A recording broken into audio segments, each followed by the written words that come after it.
নমস্কার, ক্যালকাটা ডায়ালগস থেকে মনোজ দাস বলছি। প্রিয় দর্শক, দক্ষিণ এশিয়ার ভূ রাজনীতিতে বর্তমানে এক চরম অস্থিরতা বিরাজ করছে। দীর্ঘদিনের বন্ধু হিসেবে পরিচিত পাকিস্তান এবং আফগানিস্তানের বর্তমান সম্পর্ক এখন যুদ্ধের মধ্যে এসে দাঁড়িয়েছে। সম্প্রতি গত পরশু রাতে পাকিস্তানের বিমান বাহিনী আফগানিস্তানের অভ্যন্তরে বিমান হামলা চালিয়েছে কাবুল শহরেও, যা পুরো বিশ্বকে চমকে দিয়েছে। পুরো বিশ্ব যখন ইরানে আমেরিকার আক্রমণের জন্য অপেক্ষা করছে, ঠিক তখন হঠাৎ আফগানিস্তানে এই আক্রমণ। কেন তালেবান শাসিত পাকিস্তানের সাথে আফগানিস্তানের এই সংঘাত? আজকের এই ভিডিওতে আমরা বিস্তারিত বিশ্লেষণ করব কেন দুই মুসলিম প্রতিবেশী দেশের মধ্যে এই রক্তক্ষয়ী পরিস্থিতি তৈরি হলো। সাম্প্রতিক ঘটনার প্রেক্ষাপট সেটা প্রথমে বলি। ঘটনার সূত্রপাত 2024 সালের মার্চ মাসে। পাকিস্তান দাবি করে যে তারা আফগানিস্তানের খোস্ত এবং পাকতিকা প্রদেশে তেহরিক-ই-তালিবান পাকিস্তান বা টিটিপির আস্তানা লক্ষ্য করে হামলা চালিয়েছে, এবং সত্যি তারা হামলা চালায়।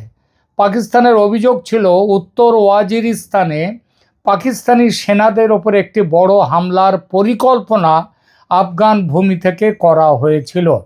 এই হামলার পর আফগান তালেবান সরকার কঠোর হুঁশিয়ারি দেয় পাকিস্তানকে ওই আক্রমণের জন্য।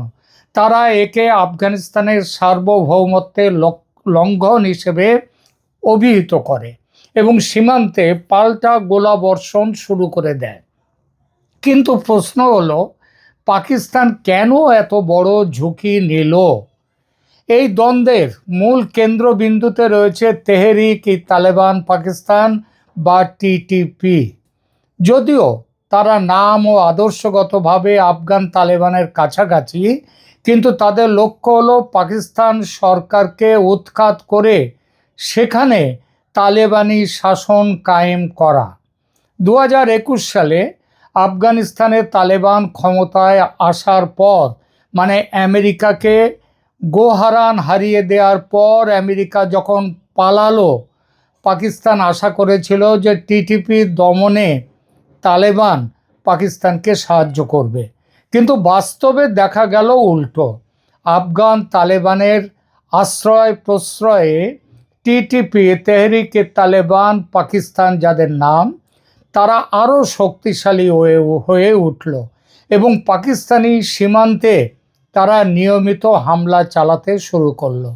পাকিস্তান বারবার প্রমাণ দিয়েছে যে টিটিপির শীর্ষ নেতারা আফগানিস্তানে বসে হামলার ছক কষছে, যা পাকিস্তান অনেক সহ্য করেছে কিন্তু আর সহ্য করতে পারছে না।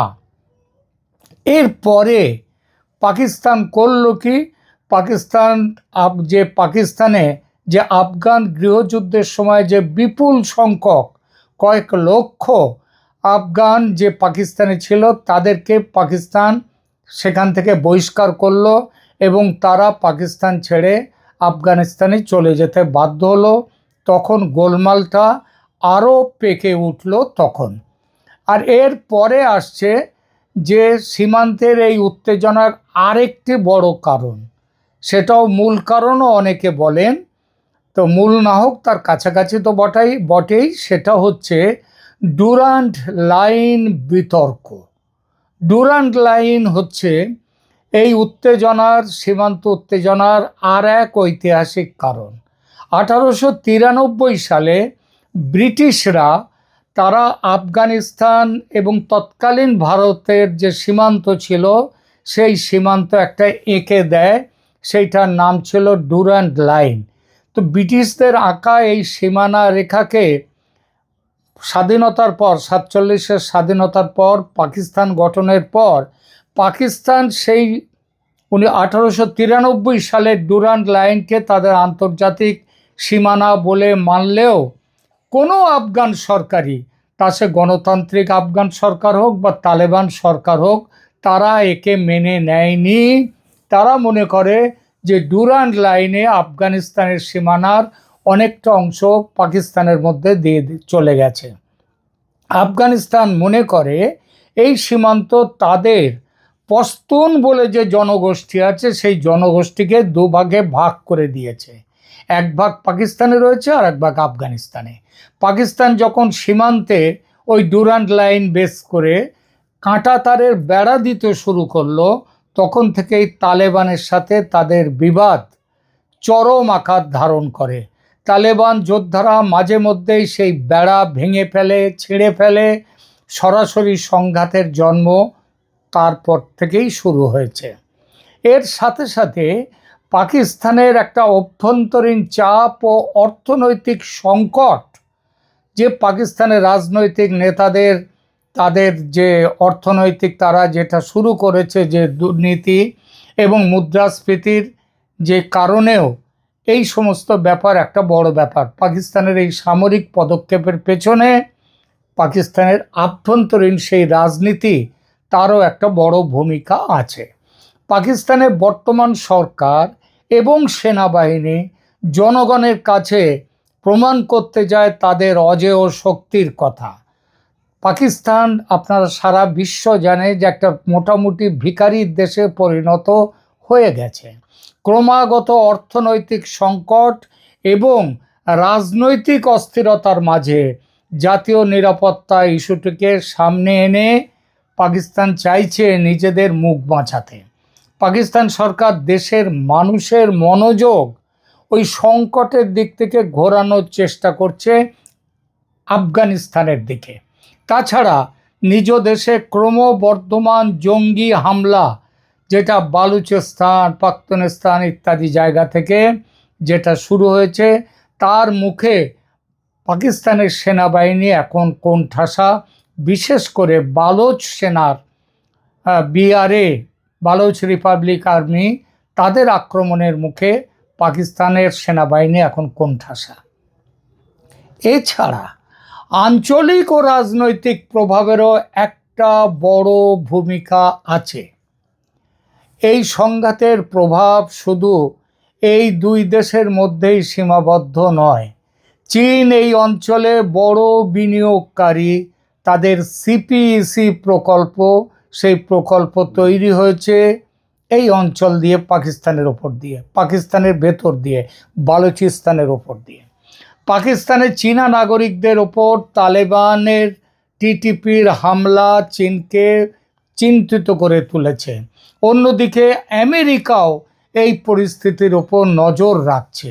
আমেরিকা সম্প্রতি আবার আফগানিস্তানের যে বারগাম যে বিমানবন্দর, সেই বিমানবন্দরটা নিজেদের বলে দাবি করেছে। সবচেয়ে বড় বিষয় হলো আফগানিস্তানের সাথে পাকিস্তানের দূরত্ব বাড়লে তার প্রভাব ভারতের সাথে সম্পর্কের ওপরও পড়তে পারে।